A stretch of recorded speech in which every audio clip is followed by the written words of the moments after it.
Friends welcome back. उधर UAE में मोदी का $5 बिलियन का धमाका कर पलटा खेल।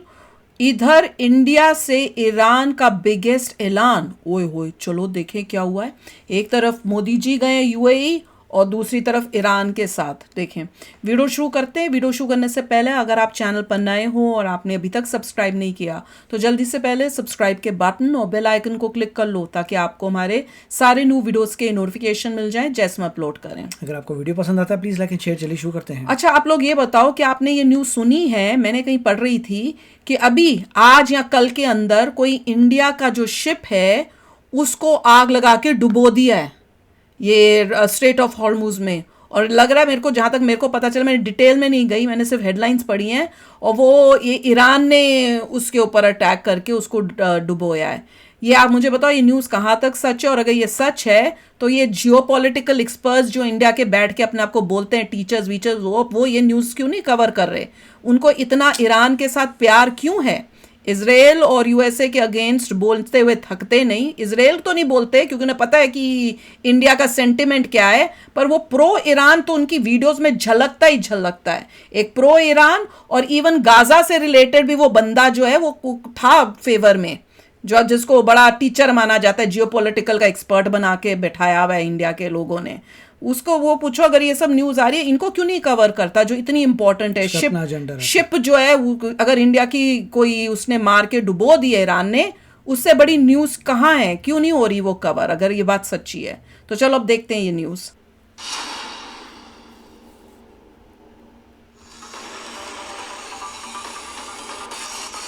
अरे वाह, नमस्कार, जय हिंद। मैं हूं आयुष और आप देख रहे हैं भारत तक का खास शो मित्र देश। दोस्तों, आज का एपिसोड कूटनीति की उस विसाख के बारे में है जिसे देखकर दुनिया के बड़े बड़े पंडित चकरा गए, क्योंकि एक तरफ प्रधानमंत्री नरेंद्र मोदी अबू धाबी की धरती पर सिर्फ 4 घंटे के लिए उतरते हैं और इतनी बड़ी डील करके लौटते हैं कि पूरा पश्चिम एशिया हिल गया। और ठीक उसी वक्त दिल्ली की सरजमी पर ईरान के विदेश मंत्री कदम रखते हैं और खुलेआम ऐलान करते हैं कि भारत हमारा सबसे पक्का यार है। अब सवाल यह है, इनसे पूछो यार है तो या इन्होंने क्या वाकई में हमारी कोई शिप को डुबोया है कि क्या पीएम मोदी ने यूएई में कुछ ऐसा कहा जिसे इजराइल और अमेरिका की भौहें तन गई, और वो ईरान जो अपनी शर्तों पर चलता है वो दिल्ली आकर तेल देने के लिए इतना बेताब क्यों है भारत को? कौन? ईरान तेल देने के लिए? पता है क्या होगा अगर इंडिया लेगा? इजराइल और यूएसए। हम मित्र देश में इन समझौतों की एक एक परतें खोलेंगे और आपको बताएंगे कि कैसे भारत अब सिर्फ एक प्लेयर नहीं बल्कि अंपायर बन चुका है। सबसे पहले बात उस 4 घंटे के तूफान की जिसने पाकिस्तान जैसे देशों को आईना दिखा दिया। प्रधानमंत्री मोदी जैसे ही यूएई पहुंचे, प्रोटोकॉल के सारे नियम धरे के धरे रह गए। यूएई के राष्ट्रपति ने खुद एयरपोर्ट पर आकर उनका स्वागत किया।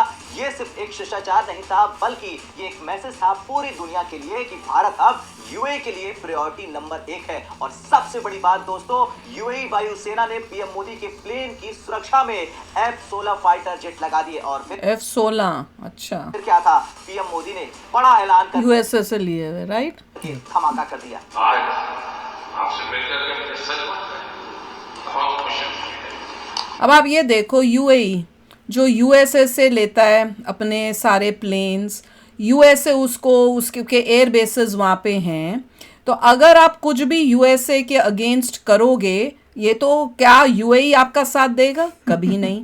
वैसे ही अगर आप यूएसए के अगेंस्ट कुछ करोगे तो क्या इजराइल आपका साथ देगा? कभी नहीं। तो जो भी हम करेंगे हम मेक श्योर करेंगे कि हम किसके साथ क्या करें और वो बंदा किसके साथ ज़्यादा क्लोज है। तो वो समझ रहे हो ना मैं क्या बताने की कोशिश कर रही हूँ?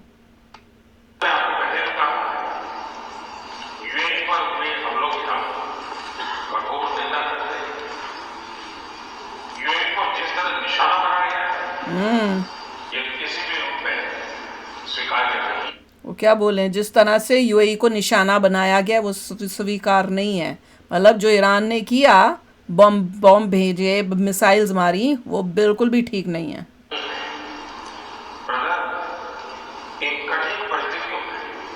आपने जिस संयम, करेज और विजडम का परिचय दिखाया यह बहुत ही सराहनीय है। राष्ट्र में एकता, सुरक्षा और क्षेत्रीय अखंडता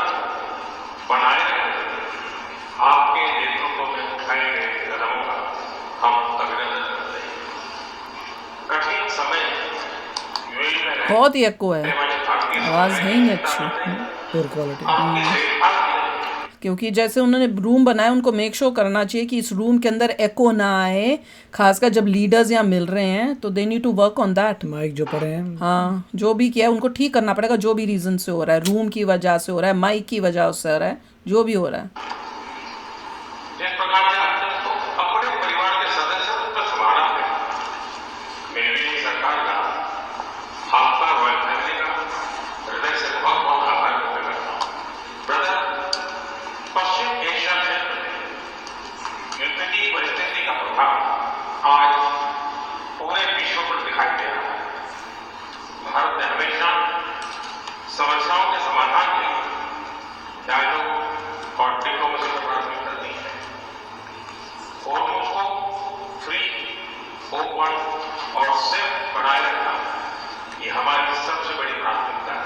सभी यही बोल रहे हैं कि भाई उसको खोल लो, खोल लो। इस विषय में अंतर्राष्ट्रीय कानूनों का पालन आवश्यक है। ब्रदर, भारत हर परिस्थिति में यूएई के साथ कंधे से कंधा मिलाकर खड़ा है और आगे भी खड़ा रहेगा। बोला खड़ा है और आगे भी खड़ा रहेगा। और उसी यूएई पे ईरान हमले कर रहा है। करेक्ट।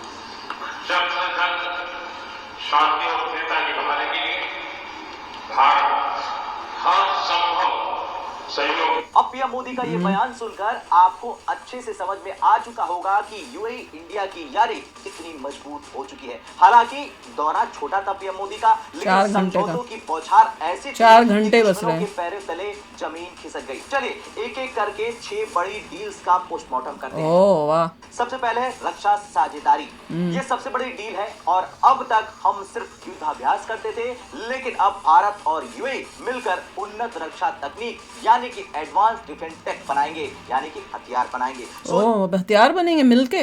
अरब की धरती पर भारतीय तकनीक से हथियार बनेंगे और ये आतंकवाद के खिलाफ एक साझा मोर्चा है, खासकर पाकिस्तान जैसे आतंकी देश के लिए। दूसरा, रणनीतिक पेट्रोलियम भंडार यानी स्ट्रेटेजिक पेट्रोलियम रिजर्व। हॉर्मुज की खाड़ी में युद्ध के बादल मंडाते रहते हैं। भारत यूएई को बहुत डर सारा था कि बेचने वाला है इंडिया को। तेल सप्लाई रुक गई तो क्या होगा, लेकिन अब यूएई की कंपनी भारत की जमीन के नीचे बने विशाल टैंकों में अपना तेल स्टोर करेगी। ओह, स्टोरेज के लिए मतलब इंडिया में भेजेंगे ये तेल। पता इंडिया बेसिकली खरीद रहा है। खरीद रहा है कि इंडिया में अपना स्टोरेज कर इंडिया रहा is buying a lot of stuff for Indian reserves. है। ओह यानी संकट के समय भारत के पास अपना खुद का बैकअप होगा।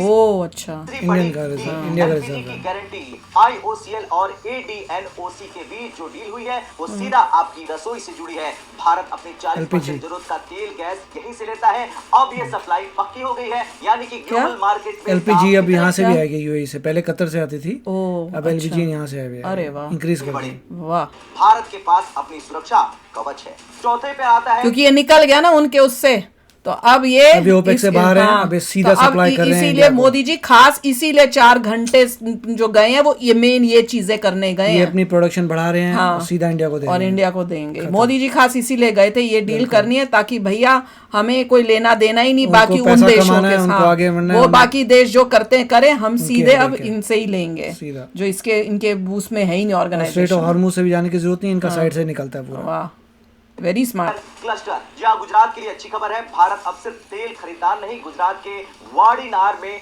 हम जहाजों की मरम्मत का हब बना रहे हैं। यानी समंदर के रास्ते होने वाले व्यापार पर अब भारत का कंट्रोल और बढ़ जाएगा, दुश्मनों की नींद हो जाएगी। 5वें नंबर पर है एआई कंप्यूटर यानी कि the digital lead. 8 AI computer UAE की कंपनी G42 भारत में ये सेटअप लगाने जा रही है। ये तकनीक की दुनिया में भारत को दशकों आगे लेकर चला जाएगा। पाकिस्तान देखता रह जाएगा, चीन देखता रह जाएगा। 6ठे नंबर पर है $5 बिलियन का निवेश। जी हाँ, $5 अरब। ये कोई छोटी रकम नहीं है। भारत के इंफ्रास्ट्रक्चर, आरबीएल बैंक और सम्मान कैपिटल में ये पैसा लगेगा। ये भरोसा है मोदी की इकोनॉमी पर। अब कहानी में आता है बहुत अच्छी डीलें हुई हैं। ट्विस्ट दोस्तों। जिस वक्त मोदी यूएई में थे, दिल्ली में ईरान के विदेश मंत्री अब्बास अराक्ची प्रेस वो कॉन्फ्रेंस भागा भागा आया कि भैया ये क्या हो गया, प्राइम मिनिस्टर ऑफ इंडिया वहां गया है, मेरे को कुछ करना पड़ेगा। ईरान तो गरीब देश ईरान है। तो गया बेटा, ईरान अब दिस नो। इस दौरान अब्बास अराक्ची ने कह डाला कि हम भारत की हर रचनात्मक भूमिका की सराहना करते हैं। दोस्तों, ईरान का ये बयान बहुत मायने रखता है। ईरान अच्छे से जानता है, समझता है कि अमेरिका के बैन के बावजूद अगर कोई देश निडर होकर उसके साथ खड़ा रह सकता है तो वो है भारत नहीं खड़ा होगा, सॉरी टू से, भारत नहीं होगा। भारत। अब उन्होंने आगे क्या कुछ कहा, जरा आप सुनिए। India has relations with so many countries, and this is actually related to India to decide for its relations. What matters for us is good relations which exist between us and India, and as I said, it is rooted in history, and it is rooted in old political, American के इतना against हो फिर भी English में बोल रहे हो। हाँ, वही हैरानी है। economic and cultural relations we have always had, and we are determined to continue our good relations with India. इतना ही नहीं, ईरान ने तो यहाँ तक कह डाला कि आओ भारत, हमसे तेल खरीदो, हम तैयार। हाँ, पर भाई कोई नहीं लेगा तुमसे तेल, तुम्हारा तेल बैंड है, ओवर स्मार्ट बन रहे हैं। और ये भारत की बैलेंस्ड फॉरेन पॉलिसी की सबसे अब इनको आ रहा है कि हमसे तेल लो, वहां अब यूएई से हम करके भी आ गए डील। हम इजराइल के दोस्त हैं, रूस के दोस्त हैं, यूएई के पार्टनर हैं। हम क्या इजराइल के दोस्त हैं? क्या रूस के? किसकी बात कर रहे हैं? ईरान? अच्छा, इंडिया में कहा, ईरान कहाँ से हो गया? ईरान के साथ भी हमारे पुराने सांस्कृतिक और अच्छा, फिर ठीक है। भारत किसी के झगड़े में नहीं पड़ता है दोस्तों, लेकिन अपने हितों के लिए सबके साथ हाथ मिलाता है। अब आगे इसको लेकर क्या कुछ कहा आराक्षी ने, ये जरा ध्यान सुनिए, खासकर पाकिस्तान पर। Chabahar Port is one of the symbols of cooperation between Iran and India, and we are so glad that Indians. अगर इतना ही है तो इंडिया की शिप्स को आराम से आने क्यों नहीं दे रहे हो तुम, हैं? कुछ नहीं play कर सकते, an they don't have important power. role in the development of that port. It is now somehow, slowed down because of the U.S. Sell kar do. sanctions. But I am confident that this port would be. हाँ, उसको बस यही है, port का नाम लेके वो कोशिश कर रहा है कि इंडिया के को अपनी थोड़ी साइड में कर लूं मैं किसी तरह से। Sell it and move out. या इफ दे आर देयर, पता नहीं, आई डोंट नो, जब तक ये न्यूक्लियर का नहीं करेंगे साइन, इनका कुछ नहीं हो सकता। वो चाइना भी मानता है, अभी जो ट्रम्प की स्पीच सुनी थी तो वहां पे वो भी कहा कि चाइना भी कह रहा है कि हाँ, इनके पास नहीं होना चाहिए nuclear. Like a golden gate for India to access Central Asia, the Caucasus, and then Europe through this transit route, and also for Europeans, Central Asians, and others to access Indian Ocean. It is a very strategic port, important for कौन सा port जो अब use ही नहीं कर सकता India अब, both क्योंकि us तुमने ऐसे काम किए हैं कि उसकी वजह से इंडिया को नुकसान हो रहा है। and India. अपने IRGC and को many कंट्रोल other कर ले फिर countries. वही बात तो। करना। So I hope that Indians would continue their work in this in Chabahar port, so it would be fully developed at the service of the interests of India and other countries around. I think India, with its good reputation, can play a greater role in this region to help diplomacy, to help peace, and to promote peace and security. India is a friend to all countries in the Persian Gulf, in north of this Gulf, and in the southern part of that. So we appreciate any positive, constructive role played by India in this region. अब समझिए भारत का असली खेल। दुनिया का 30% तेल Hormuz की खाड़ी यानी स्ट्रेट ऑफ हॉर्मुज से गुजरता है, जिस पर ईरान का कंट्रोल है। अगर वहां तनाव और बढ़ गया तो तेल की कीमतें अब और आसमान छूलेंगी। अब भारत ने क्या किया, एक तरफ ईरान को पोर्ट के जरिए साथ लिया, अपने साथ ले लिया ताकि हम अफगानिस्तान और रूस तक पहुंच बना सकें।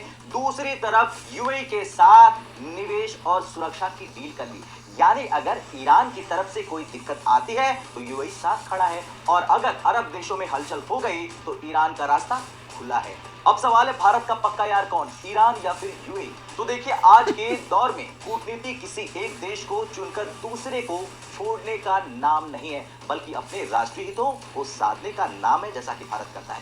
भारत के लिए ईरान और यूएई दोनों ही रणनीतिक रूप से बेहद महत्वपूर्ण है, बहुत इंपॉर्टेंट है, लेकिन दोनों की भूमिकाएं अलग अलग है दोस्तों। ईरान के साथ भारत का रिश्ता सदियों पुराना और सांस्कृतिक है। सामरिक दृष्टि से ईरान भारत के लिए चाबहार पोर्ट की वजह से बहुत जरूरी है। ये बंदरगाह भारत को पाकिस्तान को बाईपास करके अफगानिस्तान और मध्य एशिया तक पहुंचने में रास्ता देता है, मदद करता है भारत के सामानों को पहुंचाने में। इसके अलावा ईरान भारत के लिए ऊर्जा यानी एनर्जी सुरक्षा का एक प्रमुख सोर्स है। कनेक्टिविटी के लिहाज से international north south transport corridor, जिसे हम INSTC कहते हैं, उसमें ईरान की भूमिका भारत के लिए उसे एक अनिवार्य साथी दोस्त बनाती है। तो वहीं अब बात अगर यूएई की करें तो दूसरी ओर यूएई के साथ भारत के रिश्ते पिछले एक दशक में नई ऊंचाई पर पहुंच चुके हैं, पीक पर आ चुके हैं।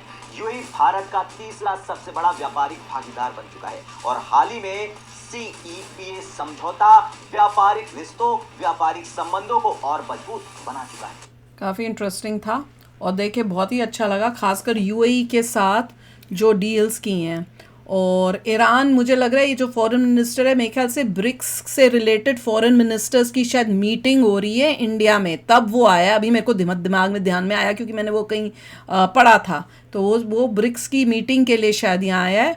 और कुछ उसमें कई चीज़ों में ये भी लग रहा था कि कुछ लफड़े हो रहे हैं, कुछ ऐसी डिमांड्स मेरे ख्याल से ईरान कर रहा था इनिशियली, अब मुझे नहीं पता, जिस जो मतलब इंडिया के लिए ठीक नहीं थी, वो भी मुझे याद आ रहा है, कुछ ऐसा मैंने पढ़ा था। पर एनीवे ज़्यादा डिटेल्स मुझे अभी ये दिमाग में नहीं आ रही, जब ध्यान में आएगा देखूंगी, उसको डिटेल में पढ़ूंगी, फिर आप लोगों के साथ भी शेयर करूंगी।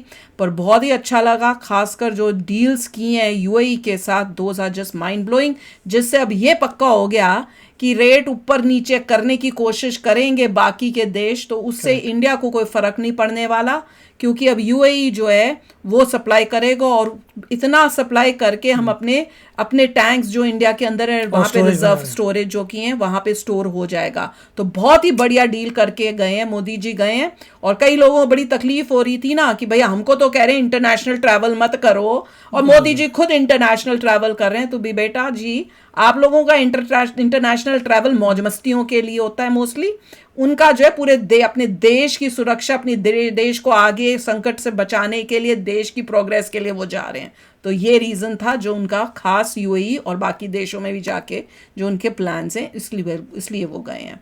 तो चलो आप भी शेयर करना अपने थॉट्स। चलते हैं, मिलेंगे नेक्स्ट वीडियो में बहुत ही जल्द। Till then take care and bye bye. तो अगर आप मेरे इस चैनल पे नए हो तो जल्दी से सब्सक्राइब के बटन को हिट करो और बेल आइकन को क्लिक करो, ताकि आपको मेरा जब नया वीडियो मैं लगाऊं आपको उसके बारे में जल्दी से पता चल जाए।